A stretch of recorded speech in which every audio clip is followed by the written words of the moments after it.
Assalamualaikum warahmatullahi wabarakatuh. Pada kesempatan kali ini, Ibu akan melanjutkan pembahasan yang kemarin, di mana sebelumnya sudah dibahas mengenai masalah ketenagakerjaan. Nah, pada hari ini, Ibu akan melanjutkan pada pengupahan. Seperti kita bersama bahwa setiap orang yang melakukan pekerjaan atau bekerja tentu mengharapkan imbalan berupa uang yang kemudian dipergunakan untuk memenuhi kebutuhan hidupnya. Nah, imbalan ini disebut sebagai upah atau gaji. Jadi kalau kita lihat pengertiannya, bahwa upah itu adalah harga dari faktor produksi tenaga kerja atau kompensasi, atau bisa juga disebut sebagai balas jasa atas penyerahan faktor produksi tenaga kerja. Di samping itu, upah juga bisa dikatakan sebagai hak pekerja yang diterima dan dinyatakan dalam bentuk uang sebagai imbalan dari pengusaha atau pemberi kerja.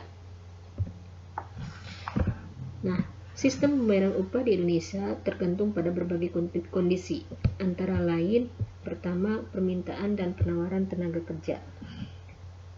Nah, secara umum tingkah upah itu bisa dianalisis dengan menggunakan hukum permintaan dan penawaran tenaga kerja. Jika penawaran itu lebih besar daripada permintaannya, maka upah cenderung turun.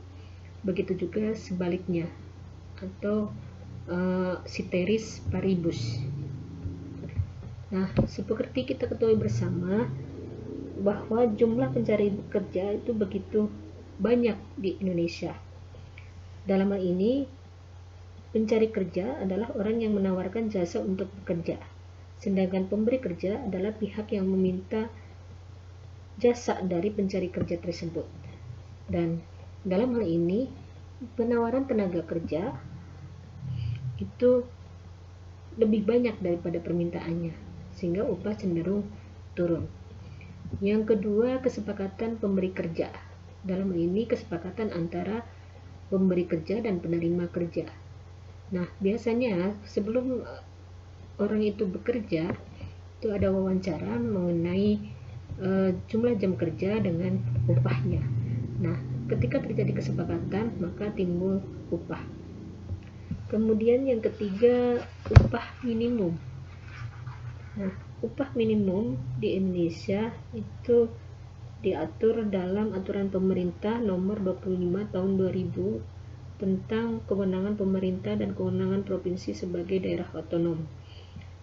Nah, dengan adanya aturan tersebut, berlaku upah minimum provinsi dan upah minimum kabupaten atau kota. Nah, daftar upah minimum provinsi itu Anda bisa lihat datanya. Untuk masing-masing daerah tentunya berbeda-beda, tergantung pada kebutuhan fisik minimum daerah tersebut. Nah, Anda bisa lihat di buku paket halaman 81.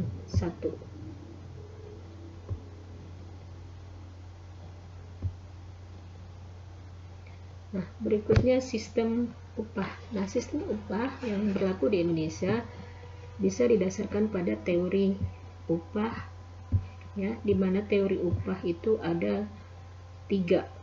Yang pertama, teori upah alami. Teori upah alami ini dikemukakan oleh David Ricardo, di mana Ricardo ini membagi upah alami itu menjadi 2 macam. Yang pertama, upah alami dan upah pasar. Nah, upah alami itu upah yang besarnya tergantung pada kekuatan permintaan penawaran tenaga kerja di pasar tenaga kerja. Nah, upah alami ini dipakai sebagai acuan agar pekerja hidup layak. Kemudian upah pasar itu upah yang sesungguhnya diterima oleh pekerja. Nah, itu menurut David Ricardo. Kemudian yang berikutnya adalah upah besi. Nah, teori upah besi ini dikemukakan oleh Ferdinand Lassalle, di mana menurut Lassalle upah yang diterima pekerja merupakan upah yang minimal, sehingga pengusaha dapat meraih laba yang sebesar-besarnya. Karena pekerja berada pada posisi yang lemah, maka mereka tidak dapat berbuat apa-apa dan terpaksa menerima upah tersebut. Nah, upah inilah yang selanjutnya disebut sebagai upah besi karena sulit untuk ditembus oleh pekerja. Nah, salah satu upaya untuk memperbaiki kehidupan para pekerja, maka pekerja harus mendirikan koperasi produksi agar terlepas dari cengkraman upah besi tersebut. Nah, kemudian yang ketiga adalah teori upah etika. Nah, menurut teori upah etika, upah itu adalah upah yang diberikan kepada pekerja seharusnya sepadan dengan beban pekerjaan yang telah dilakukan pekerja dan mampu membiayai pekerja sehingga mereka bisa hidup layak.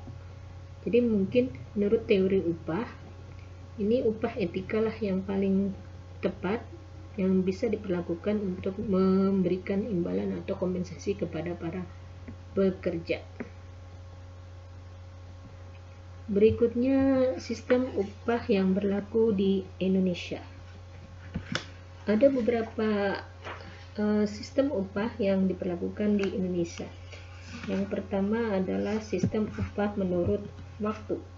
Nah, sistem upah menurut waktu itu adalah pembayaran upah yang dibayarkan kepada seorang pekerja berdasarkan lamanya bekerja. Misalnya per jam, per hari, per minggu, atau per bulan. Nah, dengan demikian kita bisa tahu berapa jumlah uang yang akan kita terima. Misalnya per jam 10.000. Nah, kalau bekerja 10 jam berarti kan 100.000. Nah, kemudian berikutnya upah menurut hasil atau upah satuan. Nah, upah ini diberikan kepada pekerja berdasarkan hasil yang diperoleh atau prestasi yang diperoleh oleh si pekerja tersebut. Misalnya per potong, per kilo, atau persatuan luas misalnya. Sebagai contoh, misalnya upah dari seorang tenaga kerja di mana bekerja sebagai tukang jahit. Nah, tentunya upah yang diterima itu adalah berdasarkan berapa potong pakaian yang dihasilkan dalam sehari.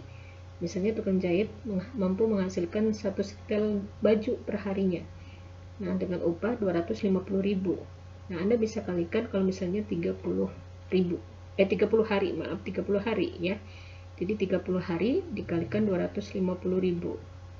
Berapa coba? Kalau 10 hari 2,5 juta, berarti kalau 30 hari kalikan 3. Jadi 7.500.000 itu kalau sebulan.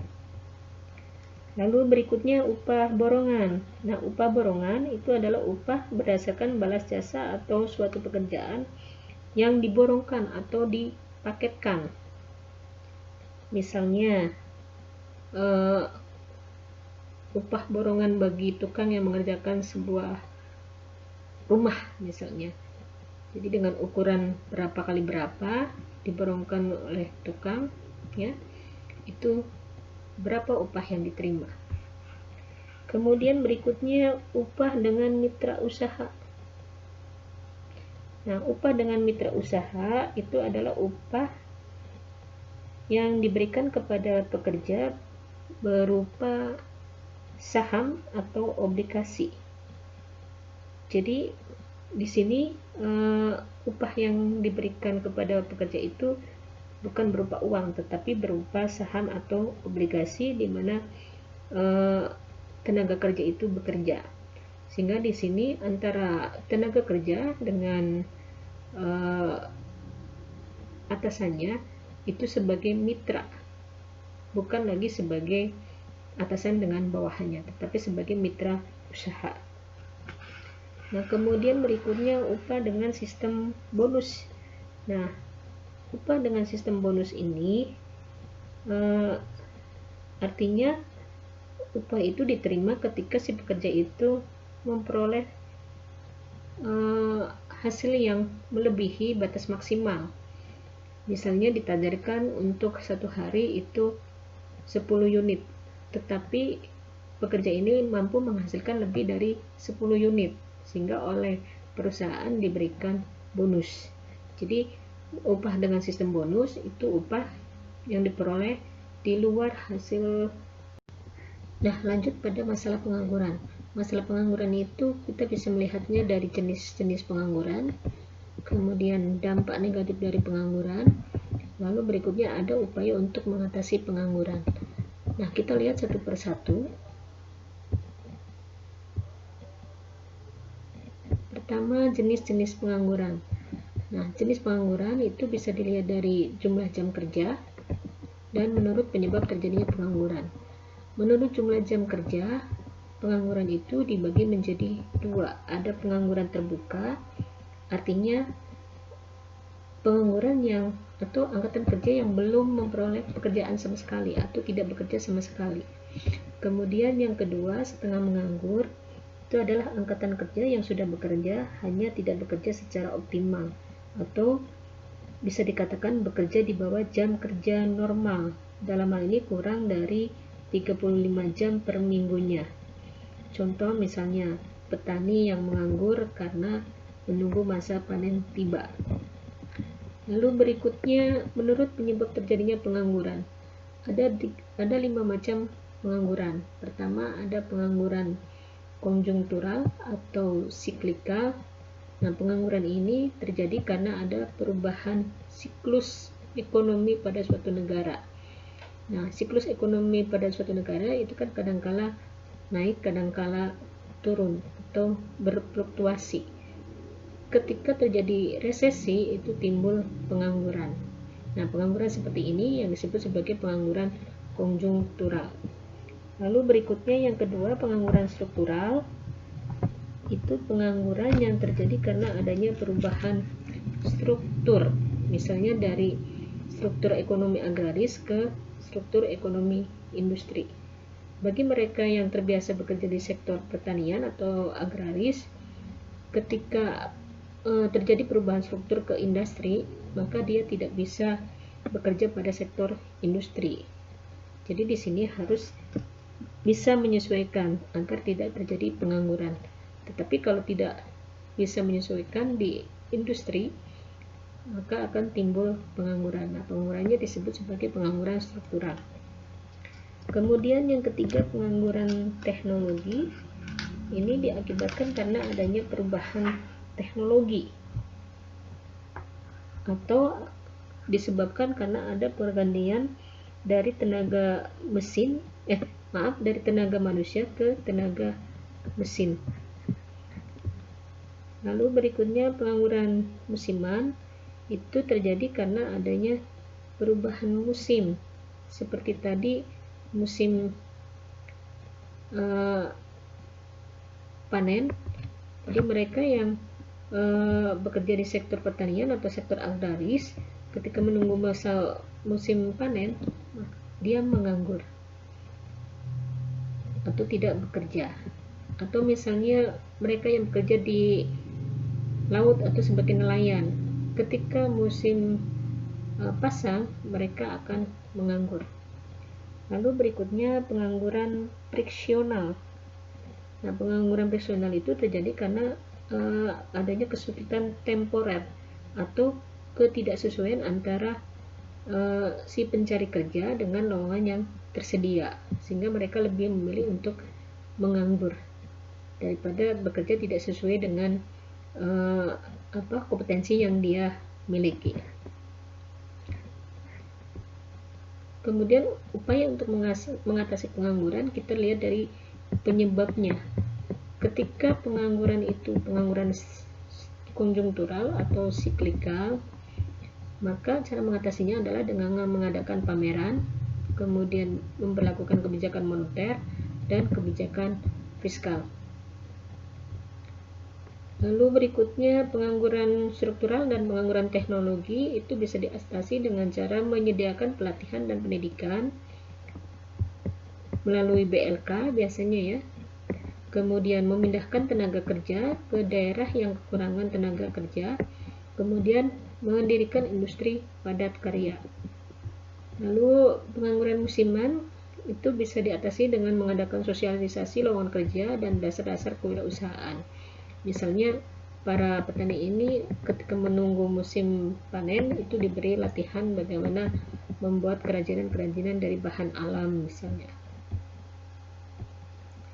Lalu pengangguran friksional itu cara mengatasinya adalah dengan mewajibkan perusahaan untuk menciptakan suasana kerja yang nyaman dan membangun. Nah, itu beberapa upaya untuk mengatasi pengangguran.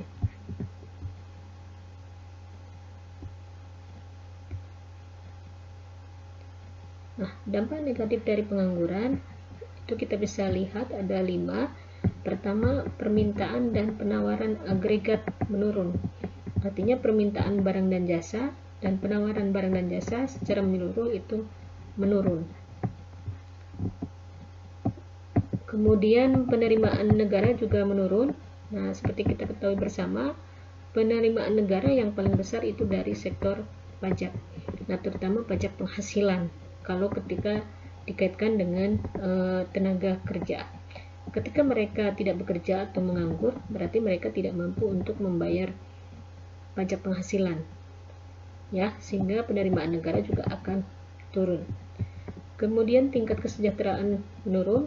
Ini diakibatkan karena mereka tidak memiliki pendapatan lagi, sehingga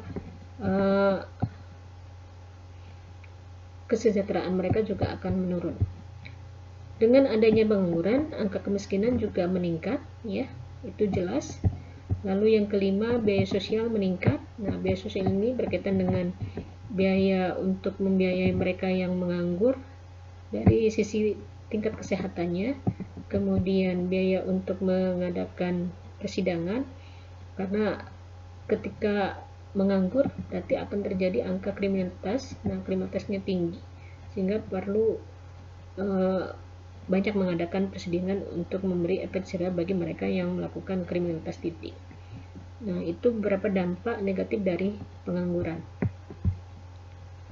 Nah, saya kira sampai di sini pembahasan kali ini. Sebagai tugas Anda, silakan Anda kerjakan tugas Anda, dan apabila ada pertanyaan, Anda bisa ajukan pertanyaan tadi melalui WA. Terima kasih. Wabillahi taufiq wal hidayah. Wassalamualaikum warahmatullahi wabarakatuh.